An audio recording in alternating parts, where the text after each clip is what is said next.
if we have a girl, Mm-hmm. like how are we supposed to protect her from all these crazy guys out here that we see on a day-to-day basis? Well, I don't know how much you can protect them, but you definitely need to instill in them self-worth, letting them understand that they are worth whatever God has put into them because they're fearfully and wonderfully made. And so that they understand their worth, that they can say no to the craziness. And hopefully as good fathers, they will see you all as good men, and hopefully they can compare and be like, yeah, y'all don't do like my daddy. So no, you're not worth my time.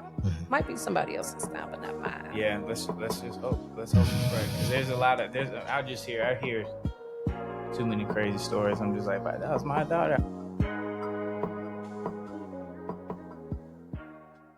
All right, welcome back to another episode of the Real Deal Podcast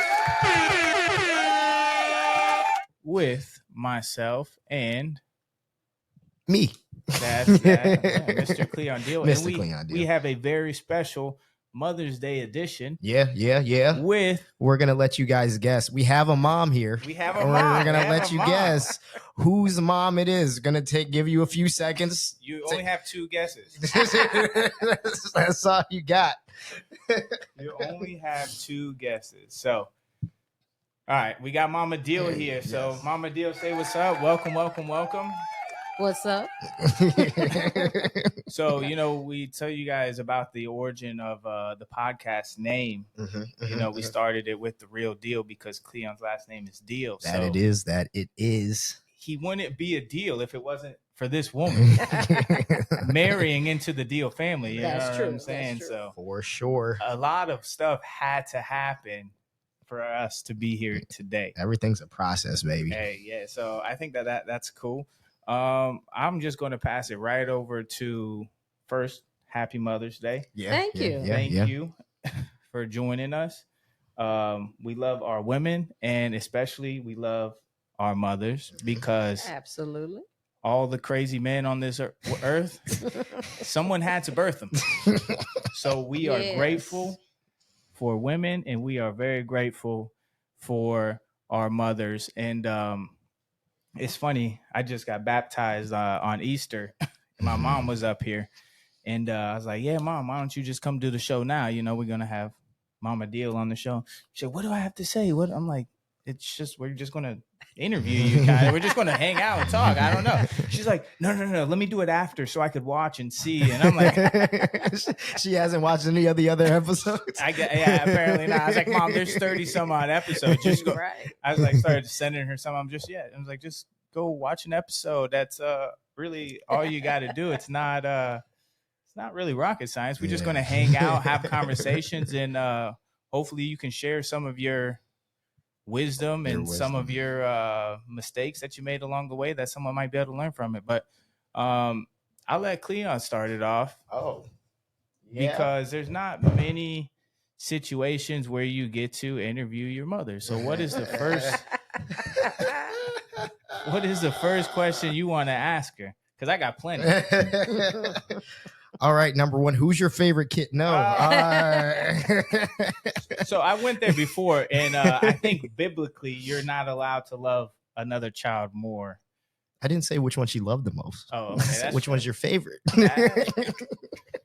Different questions. I mean, that's a valid point there. Yeah, so welcome. Mom, happy to have you here. Super happy to have all you the here. way from Fruitland, Maryland. Yes, Maryland. Yes. What up, Maryland? Yeah, man. We like we're that here. place a little bit.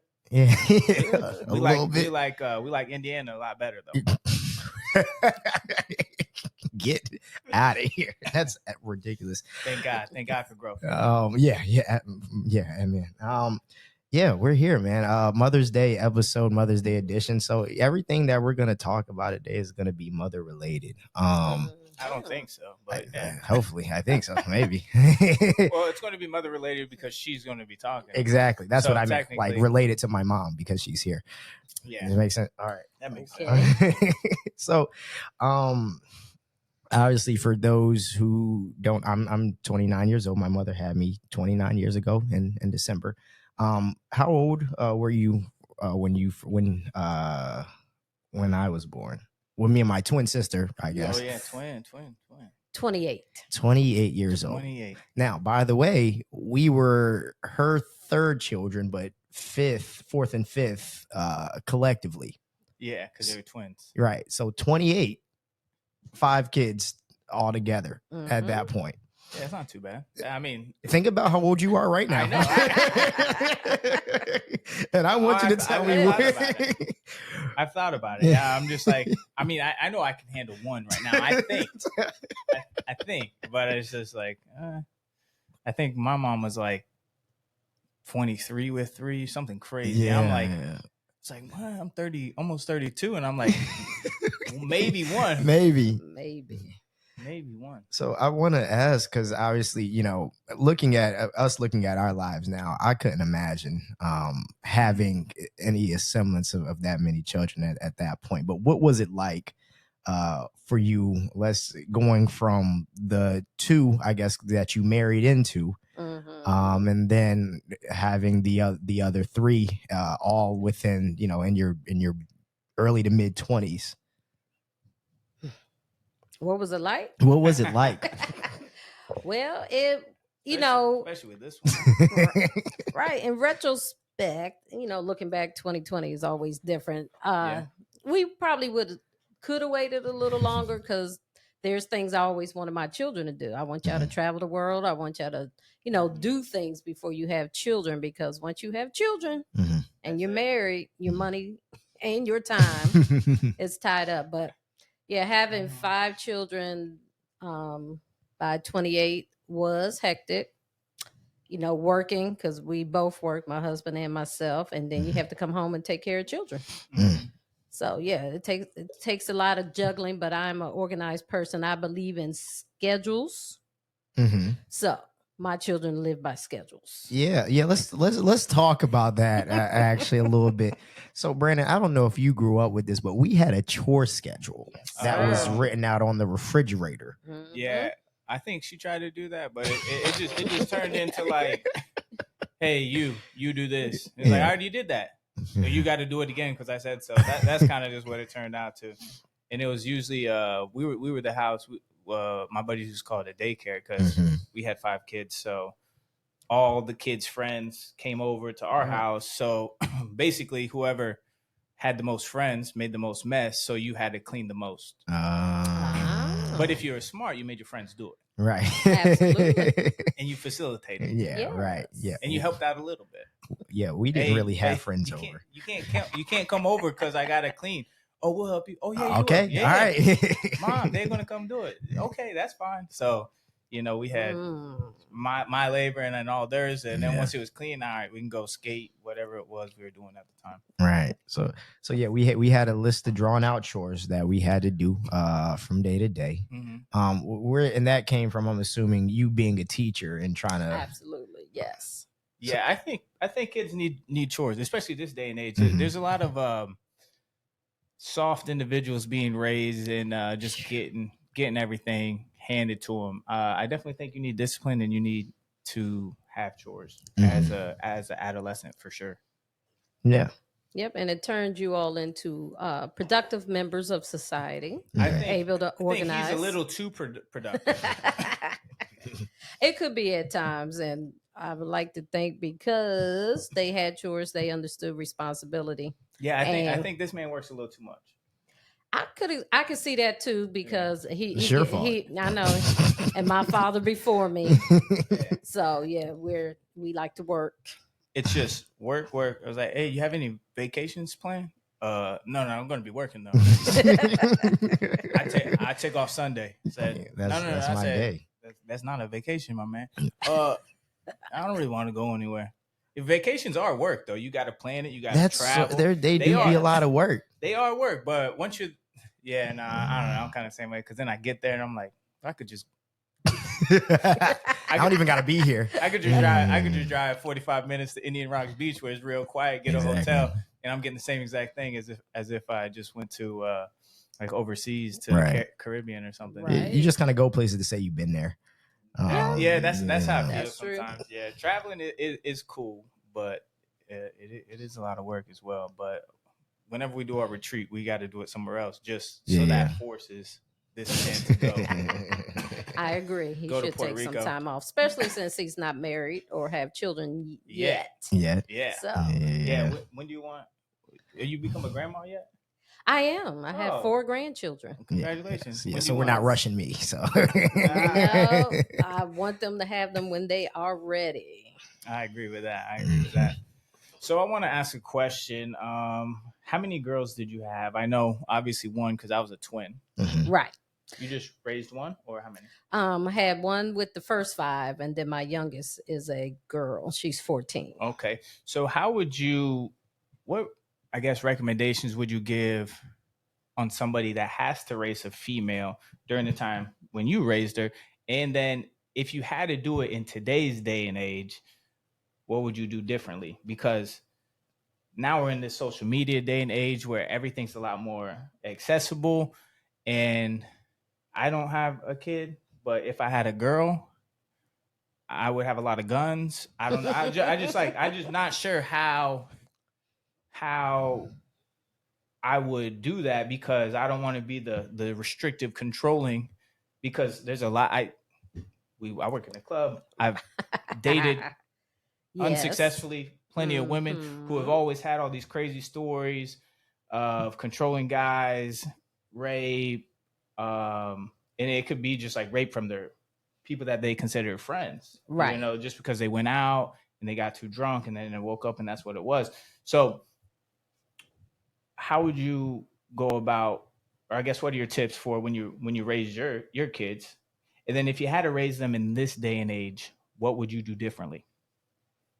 All right. So we're old school, so we have the grands over. So I don't know if we would do too much differently. One, they need to respect the house and the parents in the house. They need to learn how to get along with their siblings. Now, my children, apparently I learned they did a whole lot outside of our view that I didn't know about until they got older. But usually in front of us, they were pretty respectful to each other. Oh yeah, we used to beat each other up, man. And that's just how it goes. I know it's sibling. Kids are good at hiding things. Yes. Especially preachers' kids out here. That could be true. Going to school, respecting your teachers, and hopefully instilling in them the drive to do well because they want to do well. You know, have that self-motivation and discipline. Now we had discipline in our house, and I know not too many people want to discipline their children anymore. But we did. You got the switches? Oh no, honey. We used the belt. We anointed it with holy oil. Oh, I love that. I wish my mom did that, but honey, because you can reach the soul a little better when it's anointed. Now, because their dad worked nights, sometimes most of the discipline would fall on me. But if there was an issue that I needed help with, and we had to tell the daddy, we all prayed for that child. Yeah, my mom used to make us go get a switch, and then if the switch wasn't good enough and she had to get it, it was extra licking. Yeah, that's extra old school. Yeah, so we used to do the soap in the mouth thing too. I think that's a little OD, but it came to a point I could keep soap in my mouth for like an hour and not even have it affect me. Wow. Yeah. Belts, switches, none of that stuff affected me by the time I was like 10, 12 years old. Yeah. So they had to go to extreme measures. Get the paddleboard. I think we see, unfortunately, with you being a teacher and everything, you see the lack of discipline. Yes. Kind of firsthand.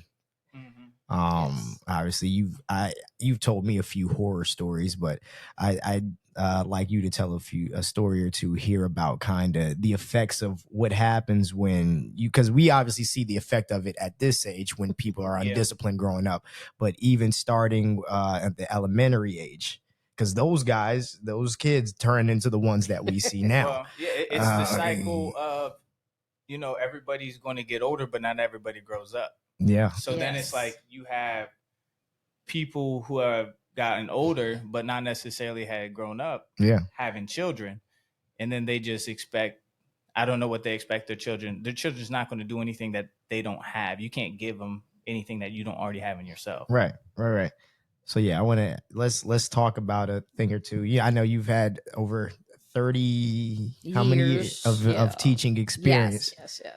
That's a few. Yeah, and children have definitely changed over the years. I believe that children need boundaries. Now, even if you don't agree with corporal punishment, they still need boundaries. And unfortunately, we see elementary children who come in and curse out teachers. They hit teachers. They throw things at teachers. But then we find out that they also treat their parents like that because there's no discipline in the home. There's no boundary set for those children. So yeah, it gets a little wild when they come to school and we say, okay, now you have rules. I don't know what happens at home, but now you have rules in the school. So yeah, continue to pray for us because these babies, they'll climb on furniture, they flip desks, they throw and destroy the laptops that we now give them, to use for school purposes. So yeah, there's a lot of bad kids everywhere. I think that's not just a Maryland thing. Don't worry. We got bad kids around here too. Well, I'm actually working on a nonprofit. It's not going to be for elementary, but it's going to be from like 8 to 18, maybe 8 to 21. But it's going to be for kids in single parent households to help mentor and give them a father figure, help them with their emotional intelligence, anger management, stuff like that. So I'm actually in the process of putting together a 18-week program. Got the EIN, registered with the state, so start doing funding and hopefully have that launched by time the next school year rolls around too. So start making a small impact in the local community with that. So that's exciting. Yes. I don't think the other question ever got answered because this is for me and Cleon for real.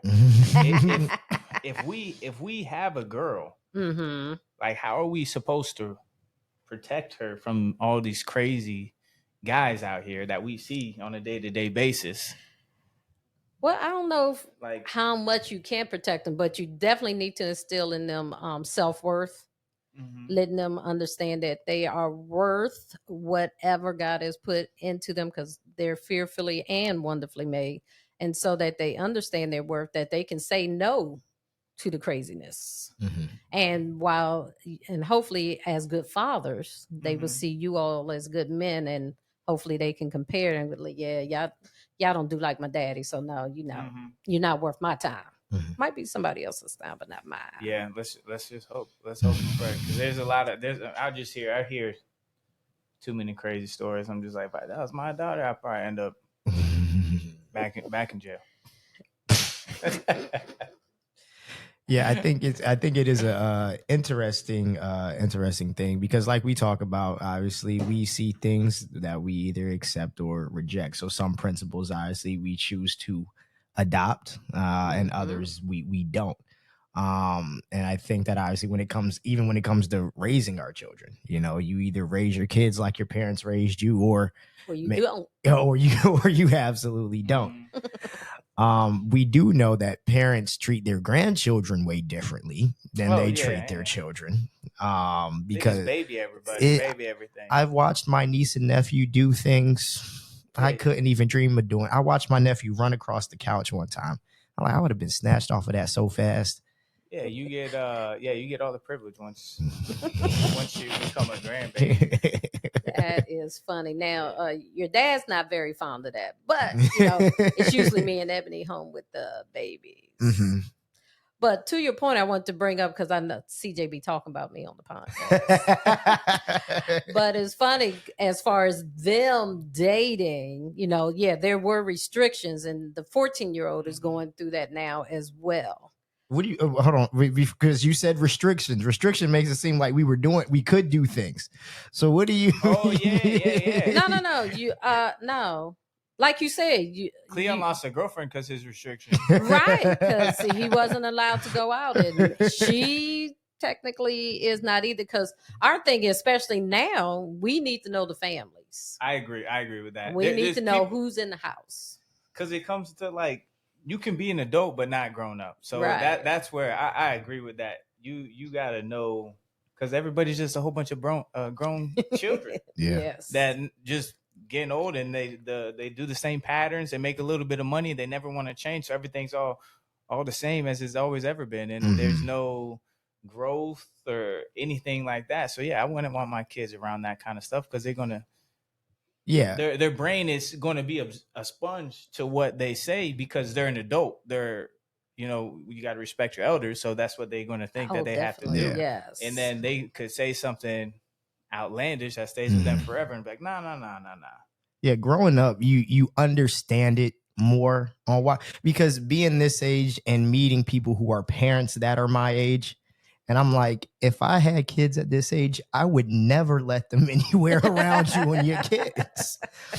I've just seen I've seen outrageous things. Even when we were selling life insurance, we would see how people would be in their own houses, and you just never know what's going on over there. Exactly.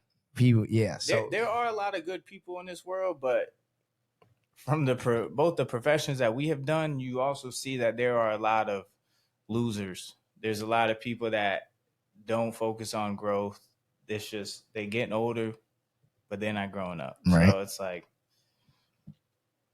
not a good sight to see. But everyone has free will. So if you want to live, that's how you want to live, then we ain't the ones to change it or anything like that. So what would you say is one of the more challenging things about being a parent, besides everything? Right. Challenging, especially when you have multiple children, understanding that each one is different and each one needs a different type of parent.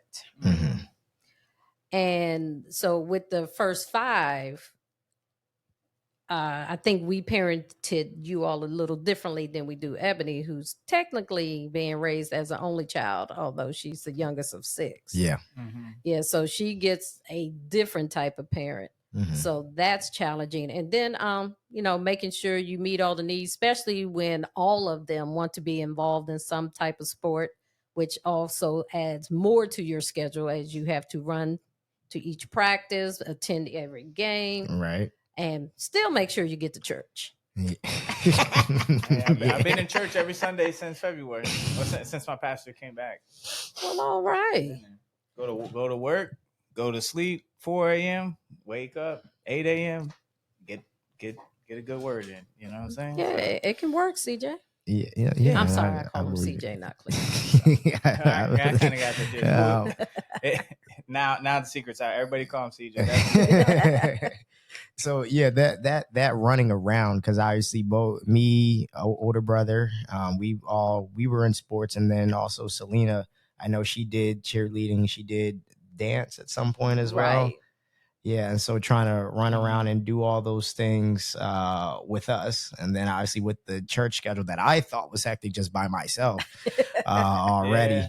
I remember you were telling me you was in the church every single day or something. Sunday, Tuesday, Wednesday, and then depending on the week, sometimes all week. Yeah, what are your thoughts on that? Keeping a kid in church that many days out of the week? Because don't you think that it could potentially turn them away from it when they get older? It could. It definitely could. One thing one of my children told me, they wish that we would taught them how to have a relationship with Jesus instead of being in church all the time. And I've seen some children, totally turn away. Yep.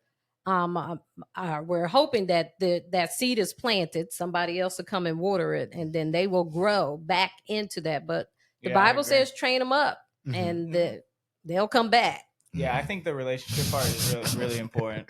Yeah, no, the relationship. I'm not gonna pick on him. Go ahead. Yeah, no, you can pick on him. That's fine. He needs to be in church. I mean, I've went through phases of it as well. Once you find somebody you want to go to church with, or you find a good pastor, then that's what I want to support. I don't want to support some random guy that I don't really know just because he's very motivational. I don't want to tithe that kind of church. I want to tithe something that I trust the person that is in there preaching. But yeah, that the religion part ends up turning a lot of people away when they don't understand the relationship part of it. Yes. And I think that growing up, I only went to youth group. So it was we always had fun. We played basketball before church service started, and then they sang and everybody was cool and we had snacks and stuff. So that was my experience with church. Then it was all good. But then when I got back into it and I started going to church before my pastor had left during COVID and came back, it was a Pentecost church. Okay. So I'm like one of the only white people. So it was a different kind of experience. So I'm just like, oh, okay. So I'm not sure if I really like this kind of experience, but I'm going to be here because I like this person and I'm going to support this person. Okay. And then now, once I realized, like, I realized how much of a relationship it is, then I realized, okay, you know, that's just how people have their relationship with God. Mine can be silent because I'm very like more of the kind of quiet, sit back and have my own internal kind of conversations. I don't want to like yell and shout, especially after work. You know, it's already loud. That's what my pastor said. He said, you don't want it to be loud because you just heard all the music from 4 hours ago. I'm like, you probably got a good point. That's probably why I want it dark in here and I want it quiet in here. Right. But he put me in charge of the media so I can control the lights and make it really dark in there. Oh my goodness. He's like, why is it so dark in here? I was like, yeah, just in case I fall asleep. But I think it's really important when you're getting introduced to church or you bring someone is to teach them about the relationship and that you don't necessarily need the church to have the relationship with them. You know, you can talk to God talk to Jesus at all points in time of your day. When you get a good parking spot, you had a good meal, pray before your meal, whatever it may be. It's a constant relationship. You don't need a certain date and time to sit and speak with them. You can do it throughout your entire day. And I think once people realize that, then that helps them. That's what helped me, at least on my journey, get better at it. Now, did you go ahead? Are you about to say something? I was just going to say as well, because one reason why people may turn away, unfortunately, is usually due to the people right in the church. And if they don't see those people being consistent in their walk, then they think everybody's fake and it's not real. Yeah. But so that's why it's important to have your own relationship with Christ 100%. And then pray for those people. Right. yeah. Because it is tough because people who weren't there and molded by it, they will take your relationship with it as what it is. Like, that's the only thing that I know from this. And I know that you go to church and you do this every Sunday, but you are the meanest person outside of here. So that's the only version of that they know. And like, well, I don't want to be that. You know what I'm saying? So why would I want to be there? There's a lot of fake Christians. I think that's the term that they call it. Progressing Christians. I just call it. They're fake. You know what I'm saying? They're out there treating people disrespectful. I mean, I'm not perfect. I still cuss, and I know, you know, that's not good, but I'm getting better. I'm a lot further along than where I used to be. And we thank God for that. But there's people that just don't even try, and they just like are extremely rude or mean, and then they go to church, they try and pray it out, and then it's like, oh, okay, yeah.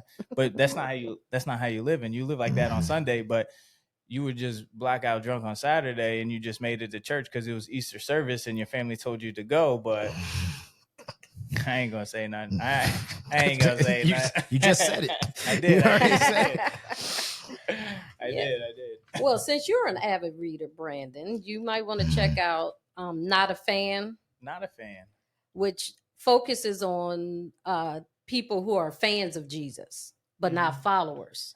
So they'll go in and clap it up and cheer, you know, like we do for teams, but they don't follow Jesus and his teachings. So therefore, we don't see that consistency because they're not a follower. They're just a fan. I'm going to show up. I'm going to do my cheer. I'm going to do whatever. And then I'm going to go home. Yeah. And the problem is they think that that's enough. Right. But it's not enough to just be a good person. You actually have to be a follower of Jesus Christ, because it does say in the Bible that you only get to the kingdom through Jesus. That's true. I've been reading. All right. I've been reading. So I got a question. You've been married to a pastor. Yes. For how many years? 30. This is 35th. 35th. Come December, yes. So that's what's up. So if you guys ever wondered why Cleon is such a wild child, he's a pastor's son. I'm just wild is crazy. I'm just kidding. Never mind. I like to call Cleon the silent killer. You know?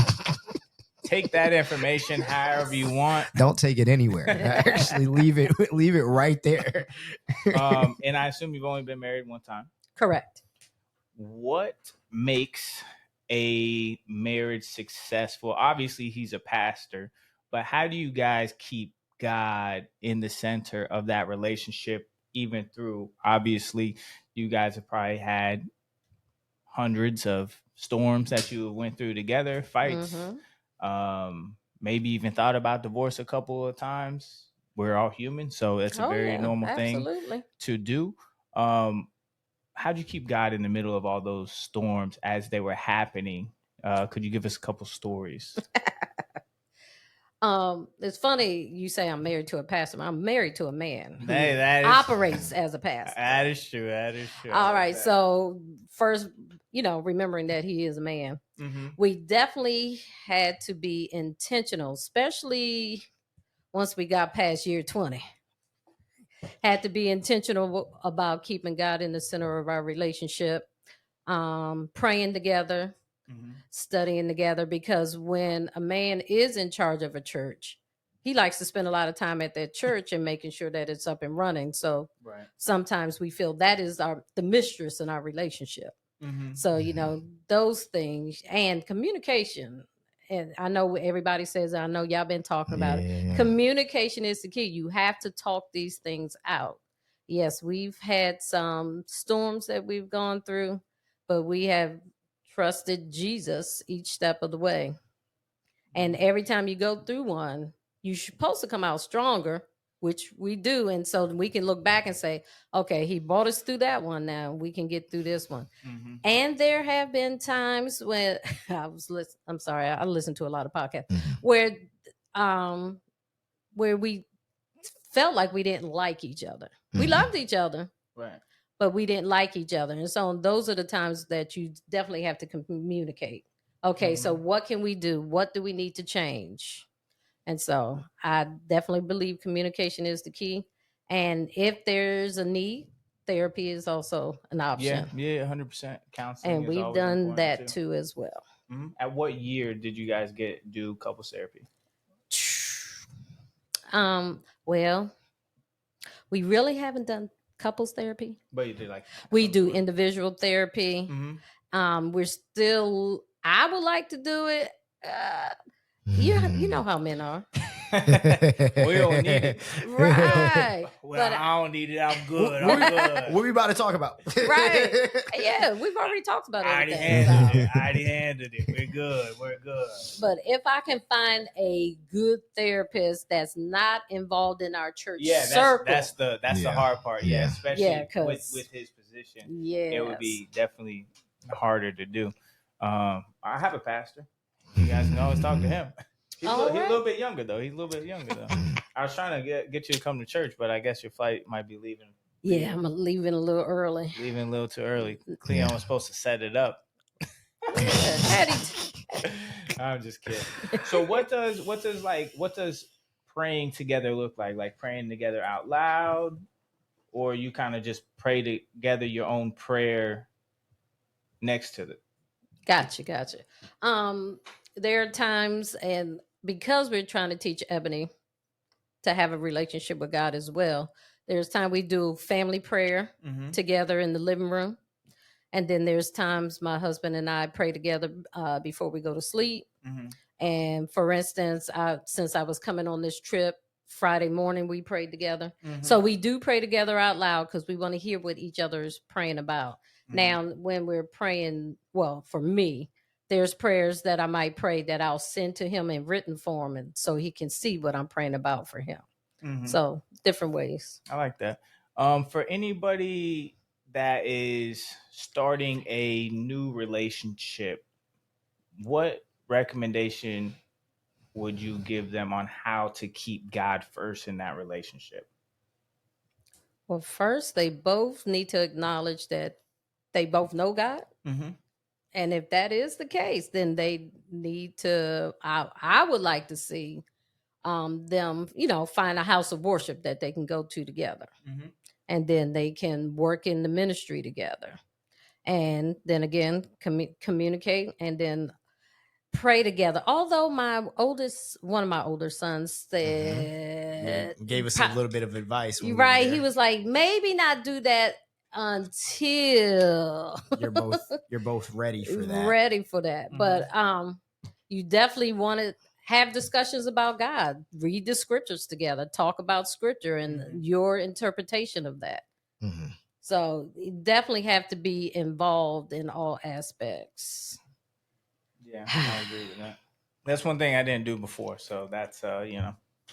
I did a lot of relationships my way, and it never worked out. So you kind of you figure out, hey, maybe I know somebody who might know the right way to do it. So that's the road I'm going down now. Right, and if you're dating intentionally, then that's one thing you want to talk about.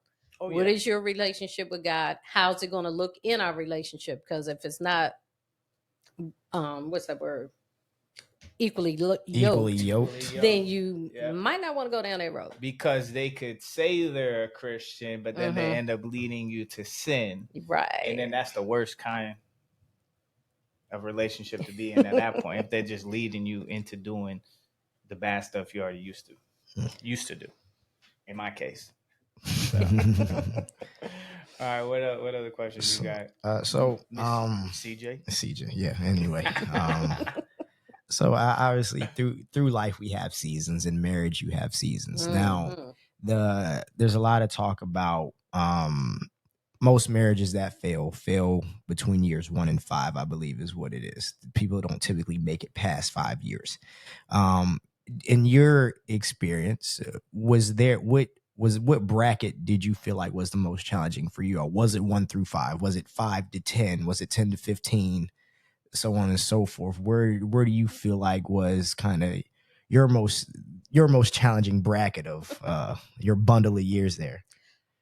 I would like to say that I think every 5 to 7 years there's a storm or stormy season that we go through. I know earlier in our marriage, because money is one of the things that most people argue about and separate over.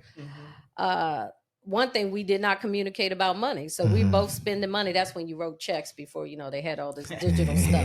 And we didn't communicate. And so our accounts were always low and checks would bounce. And there was even one point I remember the local Toys R Us, had our picture up like, do not accept checks from these people. And so what? Y'all don't tell us nothing. I know. So they went out of business. Don't worry about that draft boy. Picture on the wall? Because that's what they used to do. They would put up pictures of people who bounce checks. So we could cancel them. This day and age, we could cancel them so quick. So we had to talk about money. Yes, and then I think we went through a season where we both, I don't know if we both weren't happy with how we looked. We both put on a little weight and all that fun stuff. So that made it hard for us to relate to each other because we weren't liking ourselves. So, again, that's when you have to redo things, change your mindset and then come back together. And so, we've been, I would say every 7 years or so, there's some type of stormy season. Yeah, there's always something. I agree. There's always going to be a storm. You're going to have good times and bad times, but when the good times are here, just be ready for that storm. When the storm's here, be ready for them good times right around the hopefully right around the corner. But hey, that's just the beauty of life, man. The beautiful part of life is that storms don't last always. They don't last always, but they're going to come back. They're going to come back. Right. They're going to leave. And so that's that. I want to know, this is for me, and I'm sure a few people will get a kick out of this. Parenting me, I was your youngest boy. I guess the youngest boy. What did you feel like was your biggest challenge with me specifically? Obviously, we all the kids, we had our own thing, but what did you feel like was the most challenging thing with me growing up? For you, I think it was your passive aggressiveness, because CJ wasn't very verbal. Now, I would say of the top early 5, he probably got the least, we say beatings, spankings, whatever y'all want to call it. He got the least because he's very observant. He would see what they did and be like, yeah, I'm not doing that. But then if there was something going on, he wouldn't say it. Mm-hmm. So I think trying to figure out, the things going on in his life, because I don't know if you came, I just happened to find out things about him, even still today. We just happen to find things out about him. He doesn't always come and talk to us. He's a silent killer. Yeah. He's very, very reserved. You got to pull things out of him. But I know this kid very well. And out of the years. We worked together for a few, very, very long time. Yeah, he's very smart too, and he has a good vocabulary. We tell everybody he's the white friend, I'm the black friend. I don't know why we do that. Well, we don't do that. I just wheeze a lot of people. That is all right. I tell everybody. I like to stir the pot sometimes. Okay. Make things a little fun. we only get this human flesh life one time. So that's true. So I wasn't very, very verbal. Passive aggressive. I could definitely see. And secretive. Is that? Well, I guess that wasn't the word you use. Oh, it didn't always. He didn't tell you about the times he would sneak out and go to those parties? No, because they didn't happen. No, I didn't know he had a girlfriend per se until I went to one of his track meets and saw him give her a little peck or something before he went down to when was run this? his race. Maybe he just met her at the track meet. Yeah. No, that's funny. That's because y'all was sitting up on the bleachers. Remember how y'all would put the tent so y'all would sit under the tent? So I don't remember. I guess I don't remember what track meets you came to. That's what I'm saying. I think I came to one. Okay, because that's the one that I remember. Track meets would go forever. I was like, there has to be a better way to organize this thing. Oh yeah, no, there were so many events. It was hot. It was fun when you were in it, but if you was watching it, absolutely not. I would never go and watch one. Yeah. Even if I had a kid, sorry, I watch a football game, basketball game, but no. That's what's up. I'll come watch whatever heat you're running in, then I'm out of there. Yeah, good job. I'm out of there because them things do get hot. That's so I guess I didn't share that information with you guys. I didn't know I don't know if I knew we were allowed to have girlfriends. That's probably what it was. Yeah, so at what age are your children allowed to have a boyfriend or a girlfriend? Because I had my first girlfriend when I was like 12 years old. That's too early. Well, I have a younger sister in Oregon that's 14, and I'm like telling my stepmom, I'm like, I was corrupted. You better keep her away from boys. Exactly. I think 16 because I remember one of his older brothers. I think that's a fair enough. Yeah, he brought a girl home and she failed the interview process. Which one? Darrell. Oh, when how'd the interview process? Is that the girl he went to prom? Oh, we were outside. Now, whenever they bring kids to the house and we working, everybody working. So we were outside doing yard work. She be putting kids to work when they come. That's what my mom. Yeah. What you mean? This what we doing right now? This what we doing. You came at this hour. This what we doing. And the one main question I always ask every person that they bring home, that they're brave enough to bring home, what do you see in my son? And she could not answer that question. I was like, yeah, she's not the one, baby. She can't even verbalize why she likes you. I don't know. Can they just say, I think they're attractive? They could. But it's not a good answer. It's not, but it's still an answer. Hey, that's tough on a 16-year-old. Yeah, I was gonna say at 16, that's a little somebody tough. asked me, she looks good. Yeah. So what? Y'all don't talk? Yeah. Is he able to hold a conversation? What if they're like, nope. No. He's good in bed. Get out of here. Yeah, all right. It would have been whose bed? Yeah. I can imagine. I can imagine that would be a little bit nerve-wracking on a 16. So this is what we talked about a lot, right? Because when my mom would talk to girls that people brought over, they never came back. My uncle, actually, shout out Uncle Phil, he got on the TikTok live. He said hello. Okay, hey Phil. He brought a girl home once. I remember her name. I guess I won't say her name. I remember her name though. She came for a New Year's party. So every New Year's we would have a big family gathering. We play football. We eat. We do all that stuff. Right.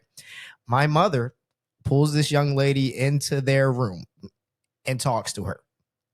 I don't know how long they were in the room. Uncle Phil's girl. Yes. Okay. Just them two. So One on one. A little bit older at this time, the girl? Well, Uncle Phil is probably like 15 years younger than y'all. Yes. So the girl was older than 21. At that time. Yeah, at that time. Oh, definitely in her 20s. Yeah. So she brings her in there. Mind you, to this day, I never saw her leave that room.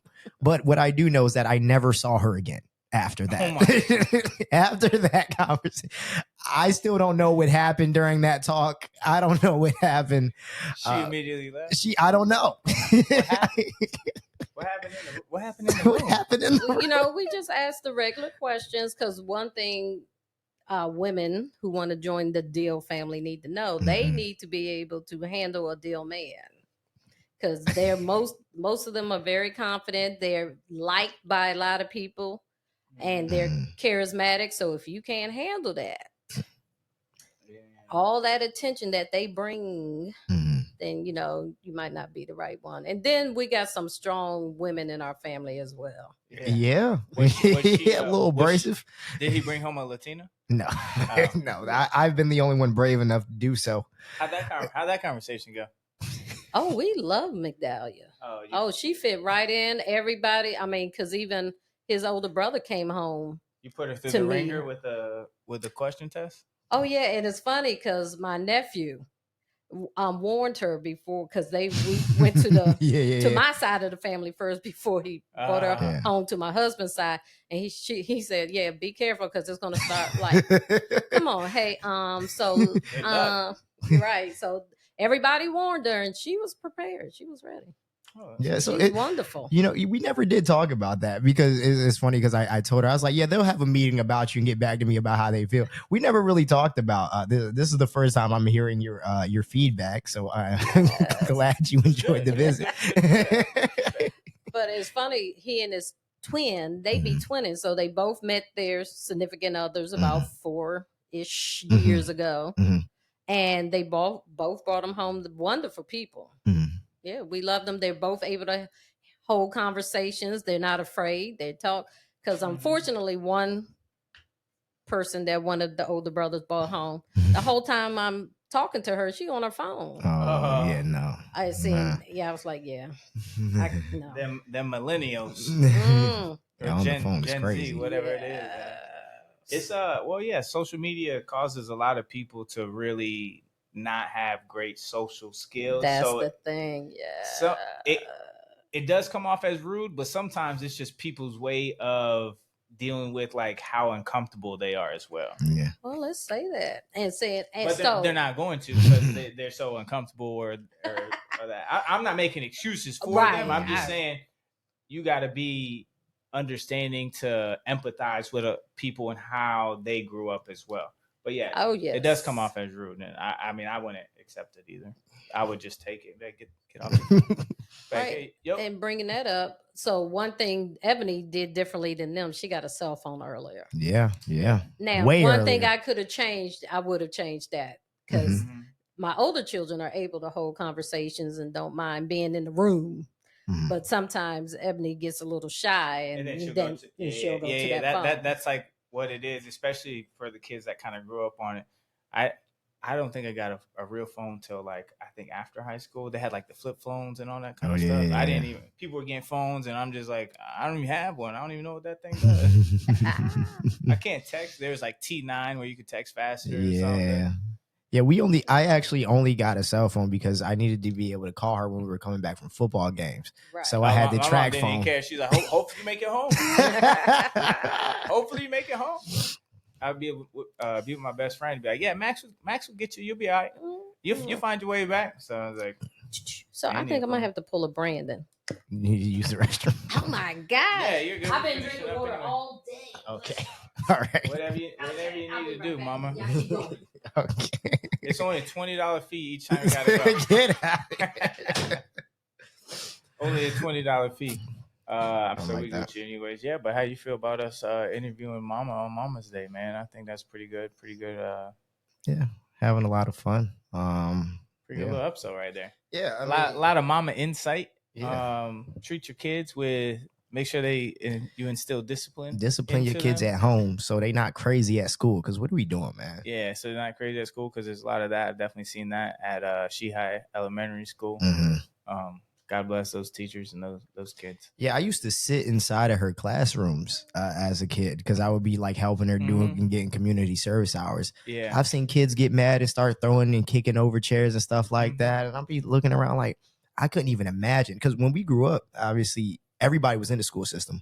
All my uncles and stuff like that. So we weren't allowed to get in trouble at one school. Everybody was in because the they school taught system, somebody. and everybody was in the church. Exactly. So I get in trouble at this school. They say, "Oh, I know your uncle. I know your dad." Yeah, everything was on lock. Exactly. So we didn't have that luxury of even thinking about, like, I wouldn't even try it because I know how fast news travels around there. Yeah, literally everything was on lock. But I think one of the main takeaways too is that in the church too, when you're taking your kid to church, teach them more about the relationship than the religion.